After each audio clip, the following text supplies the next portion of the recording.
Bom dia, graça e paz. Deus é misericordioso. Romanos 11, do versículo 1 ao 24. E aqui nós veremos como Deus é misericordioso com Israel. Deus é misericordioso com Israel. E nessa misericórdia de Deus com Israel, é uma misericórdia que é dele. E que não é só para Israel, mas é para todo aquele que se volta para ele. Paulo, ele continua a explicação dele a respeito do judeu e não judeu ser povo de Deus e de não ser questão de sangue de Abraão que faz uma pessoa povo de Deus, mas é uma escolha de Deus, graciosa de Deus. E aí Paulo ele argumenta: e Israel? Como que fica a situação de Israel? Por quê? Israel estava incrédulo, ou pelo menos a grande parte da nação estava incrédula. Os seus líderes incrédulos, grande parte dos líderes incrédulos, grande parte da nação incrédula em relação ao Jesus ser o Messias. E aí? E a situação de Israel? Como que fica? Se grande parte dos sacerdotes, dos líderes e do povo se mantinha incrédulo contra o Messias. E aí Paulo responde, preste atenção. Então pergunto, Deus rejeitou seu povo, a nação de Israel? Claro que não. Eu mesmo sou israelita, descendente de Abraão e membro da tribo de Benjamim. O que Paulo está dizendo aqui? Olha, se Deus elegeu pessoas, então como que fica a eleição de Israel como nação? Se Deus elegeu pessoas dentro de Israel, pessoas dentro de outras nações, pessoas dentro de Roma, pessoas dentro da Etiópia, pessoas dentro da Síria, pessoas dentro desses países, desses povos. E aí como que fica a eleição da nação Israel? Deus rejeitou então a nação de Israel? Nação de Israel então não é nada? Deus então ele só tem, ele elegeu pessoas? Aí Paulo diz não. A nação de Israel ainda tem. Ele mesmo disse, eu mesmo sou israelita, descendente de Abraão e membro da tribo de Benjamim. Então ele está falando, eu sou judeu. Eu sou judeu. Eu tenho propriedade para falar. 2. Não, Deus não rejeitou o seu povo, que conheceu de antemão. E esse conheceu nós sabemos, não é só ter informação, é ter se afeiçoado. Deus se afeiçoou por esta nação. Vocês sabem o que as escrituras dizem a respeito? O profeta Elias se queixou a Deus sobre o povo de Israel, dizendo, Senhor, eles mataram seus profetas e derrubaram seus altares, sou o único que restou e agora também procuram me matar. E vocês se lembram da resposta de Deus? Ele disse, ainda tenho outros 7.000 que jamais se prostraram diante de Baal.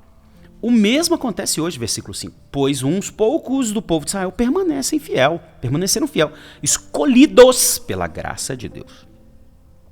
E se a escolha se dá pela graça de Deus, então não se baseia nas obras dele, pois nesse caso a graça deixaria de ser o que verdadeiramente é, ou seja, gratuita e imerecida. E o que Paulo está dizendo? Olha, Deus tem eleitos, na época, aí ele ilustra, né? Na época de Elias achou que só tinha ele. Mas aí Deus falou, não, eu tenho um remanescente, eu tenho os meus eleitos, aqueles que eu escolhi de acordo com a minha bondade e graça. E aí Paulo está falando a respeito da eleição de Deus mais uma vez. Ele está ilustrando e fundamentando sua argumentação. E aí vem o 7. Portanto, a situação é essa. A maioria do povo de Israel não encontrou o que tanto buscava, mas uns poucos, aqueles que Deus havia escolhido, o encontraram, enquanto o coração dos demais foi endurecido. E o que Deus está dizendo? Olha, a nação de Israel, a maioria dos líderes e do povo tem um coração duro, mas ainda tem uma minoria que Deus elegeu que tem um coração quebrantado e estão se convertendo porque Deus já havia escolhido eles, Deus já havia se afeiçoado por eles.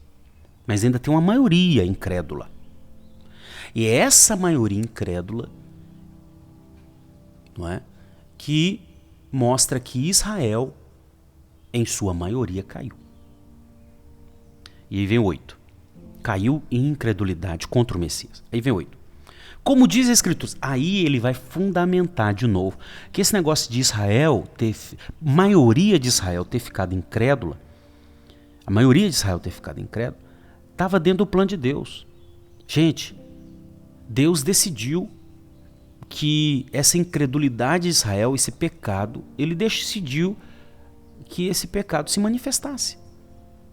E ele prova, dentro das Escrituras, que Deus já tinha, e eu já falei isso em outros vídeos, Deus tem tudo no controle. E até a incredulidade da maioria de Israel, ele tem no controle. E já havia profecias a respeito disso. Olha aqui o que ele diz. Primeiro ele cita Isaías e Moisés. Preste atenção. Como dizem as Escrituras, versículo 8, Romanos 11, 8. Deus os fez cair em sono profundo até hoje, fechou-lhes os olhos para que não vejam e tampou-lhes os ouvidos para que não ouçam. Está vendo? Paulo cita Moisés e Paulo cita Isaías. Para falar o quê? Essa incredulidade da maioria do povo de Israel, Deus já tinha profetizado, já estava dentro do plano de Deus. Aí ele cita Davi. Da mesma forma, Davi disse, versículo 9, que a sua mesa farta se transforme em laço, em armadilha, que os faça pensar que tudo vai bem, que seus privilégios os façam tropeçar e recebam o que merecem, os seus olhos se endureçam para que não mais vejam e suas costas fiquem encurvadas para sempre. Ele cita Davi, Salmo 69, do versículo 22 ao 23. Aí ele cita mais uma vez, está vendo? Havia profecias que Deus deixaria Israel se endurecer.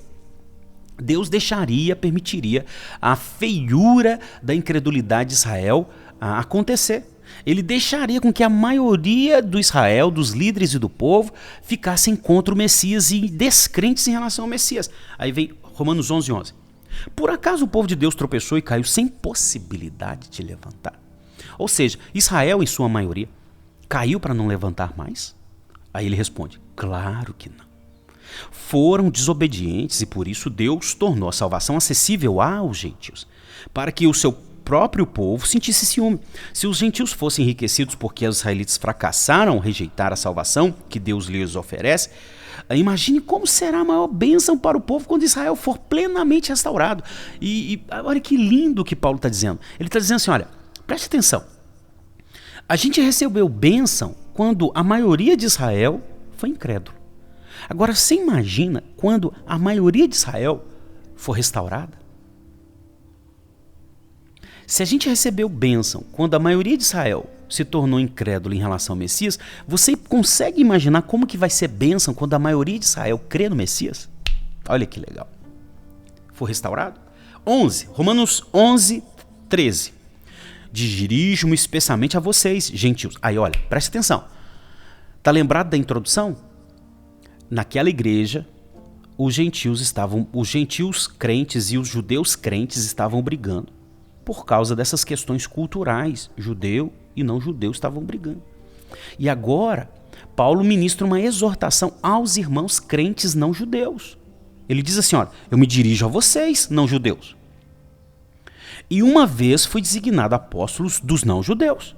Eu enfatizo isso porque desejo que de algum modo o povo de Israel sinta ciúmes e assim eu possa levar alguns deles à salvação. Pois, se a rejeição deles, da maioria de Israel, possibilitou que o resto do mundo se reconciliasse com Deus, a aceitação ainda será maravilhosa, será vida para os que estavam mortos. Se a parte da... Aí agora ele usa de duas ilustrações. Ele usa a ilustração da massa e da oliveira. Preste atenção. Se a parte da massa entregue como oferta é santa, então toda ela é santa. Então ele está fazendo um trocadilho. Olha, parte da massa são os escolhidos. A minoria escolhida, né, nesse período que a maioria está incrédula. Se a minoria dos judeus é santa, então toda a massa, ou seja, a nação é santa. Entende? O Israel é santo. Entende? A instituição Israel é santa. Se tem uma minoria de gente escolhida que é santa, a instituição Israel continua, a nação Israel continua sendo uma nação que Deus tem algo com ela. É santa. E aí ele vai para Oliveira. É aqui que o negócio estreita. Vai lá. E se as raízes da árvore são santas, ou seja, a raiz da árvore é santa, os ramos também o serão. Ou seja, essa árvore que é o povo de Deus, essa raiz que são certamente esses eleitos de Deus, né? Esses escolhidos, essa minoria, também está falando dos patriarcas, né? Que foram eleitos, que ele citou lá, não é? Abraão, Isaac, Jacó. Ele essas raízes fala dos patriarcas eleitos, dessa minoria eleita. Se a minoria tem gente eleita ali, é santo, porque, não é? Na eleição, Deus conduz esse povo a ser parecido com Jesus. A instituição, a nação é santa. E aí ele não fala só a nação, ele fala os ramos. Os ramos dessa árvore são santos. Agora tem só um detalhe, ele diz, 17, mas esses ramos, alguns do povo de Deus, foram cortados. E foram cortados por quê? Porque são incrédulos. Entende? Incrédulos. Eles fazem parte da nação, mas são incrédulos. A nação é santa, mas o integrante da nação é incrédulo, então ele é arrancado. E vocês, gentios que eram ramos de uma oliveira brava, foram enxertados na árvore.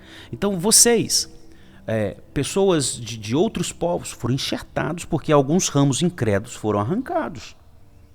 Mas a árvore continua sendo santa. Agora, portanto, participem do alimento nutritivo que vem da raiz da oliveira especial de Deus. No entanto, não devem se orgulhar de terem sido enxertados no lugar dos ramos que foram cortados, pois é a raiz que sustenta o ramo e não o contrário.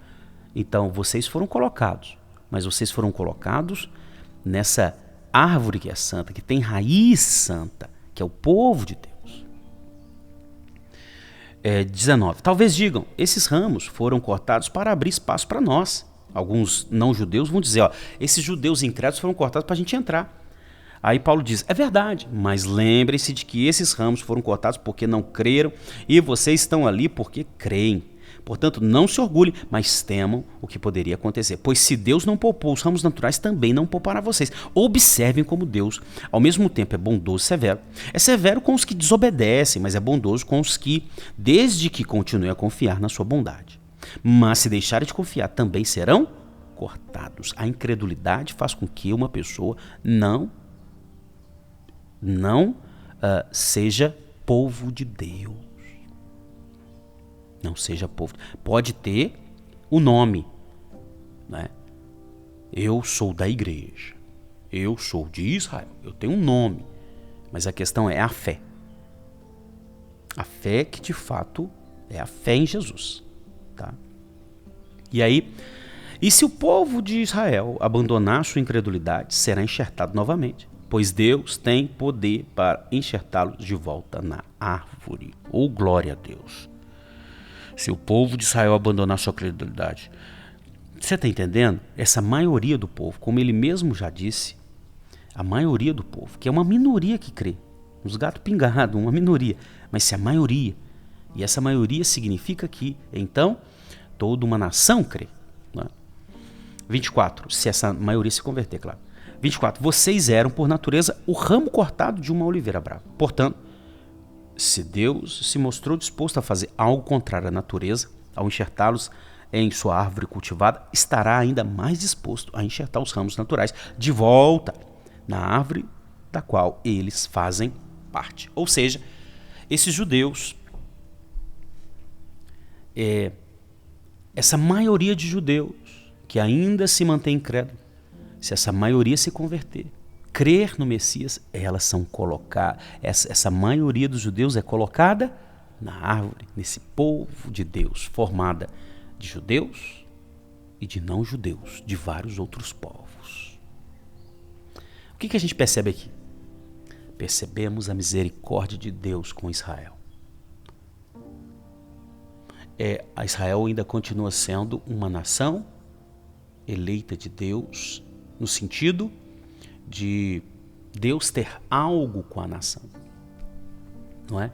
Ele tem algo com a nação.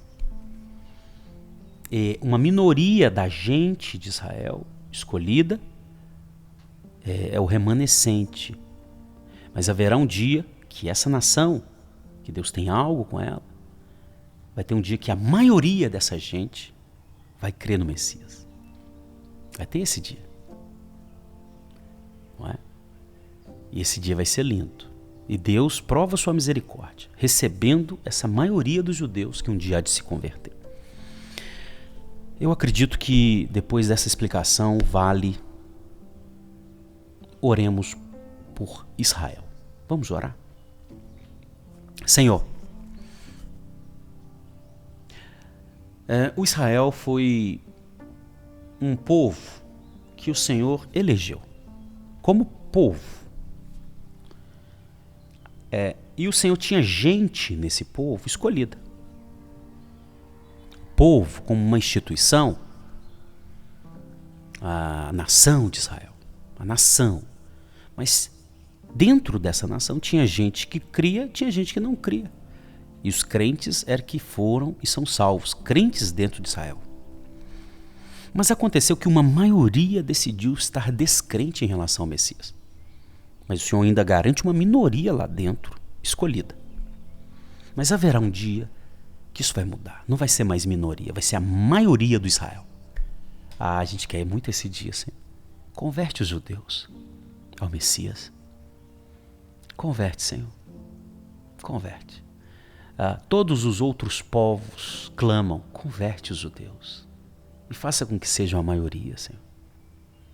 Converte os judeus. O Senhor já tem gente de todos os povos. Nós, os não-judeus, que fomos enxertados na árvore, nós pedimos, Senhor, converte esse povo, ou a maioria desse povo, que o Senhor decidiu se revelar na antiguidade. Que assim seja, amém?